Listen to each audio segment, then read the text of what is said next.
মানে একদিন ঘরেই ভিডিও করতাম, একটু ফাঁকা জায়গায় ভিডিও করলে মানে ইয়েটা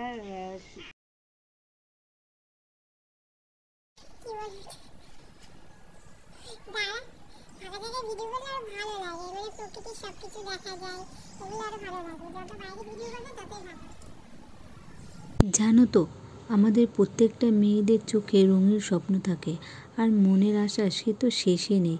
শুধু মেয়ে কেন বলছি, মানুষ মাত্রই সবাই চায় নিজের নিজের সুন্দর ঘর। দেখো, দিনের শেষে পাখিরাও তাদের নিজ নিজ বাসায় ফিরে যায়। আমার জীবনেও সেরকম এক ঘটনা। আমি হলাম এক মধ্যবিত্ত ঘরের মেয়ে। বাবার বাড়িটাও না নিজের বাড়ি নয়, তবুও আছে মনের মধ্যে প্রচুর আশা।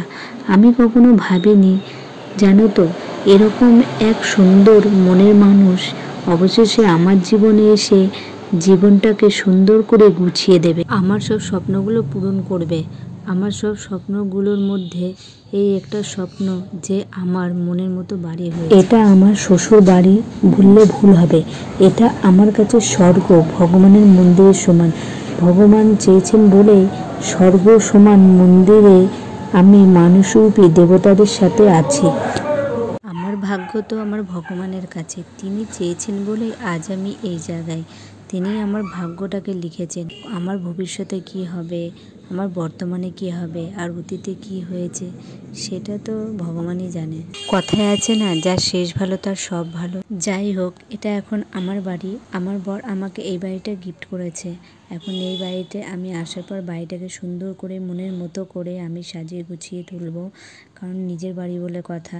আর এই বাড়িতে আমি আমার স্বপ্নের বাগান তৈরি করব, যেটা আমার খুব স্বপ্ন ছিল, সেটাও আমি তোমাদের সাথে শেয়ার করব। আমার মনের প্রত্যেকটা কথা সব কিছু তোমাদের সাথে শেয়ার করলাম ভিডিওর মাধ্যমে। আমি ছাদে চলে এসেছি, ওপর থেকে তোমাদের চারপাশটা দেখাচ্ছি, নিচের চারিপাশটা। আমি যেখানে আসলামই নতুন বাড়িতে, একটু ছাদে ভিডিও করিয়ে নিই, তাই ভিডিও করব বলেই উঠেছি ছাদে। কারণ বাইরে গিয়ে ভিডিও করতে পারি না, কারণ আমাকে বাইরে নিয়ে যাওয়ার জন্য কেউ নেই। আমার হাজব্যান্ড অফিসে যায়, সে এসে বাইরে যাওয়ার কোনো পরিস্থিতি থাকে না।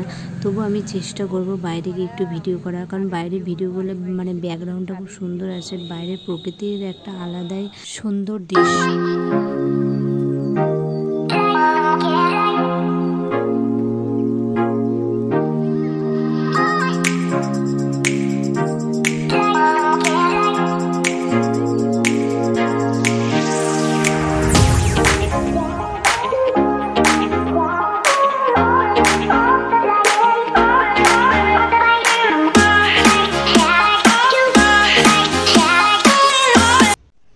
এবার আমি ভিডিও বানাবো দুটো এই ছাদের ওপরে, ঠিক আছে?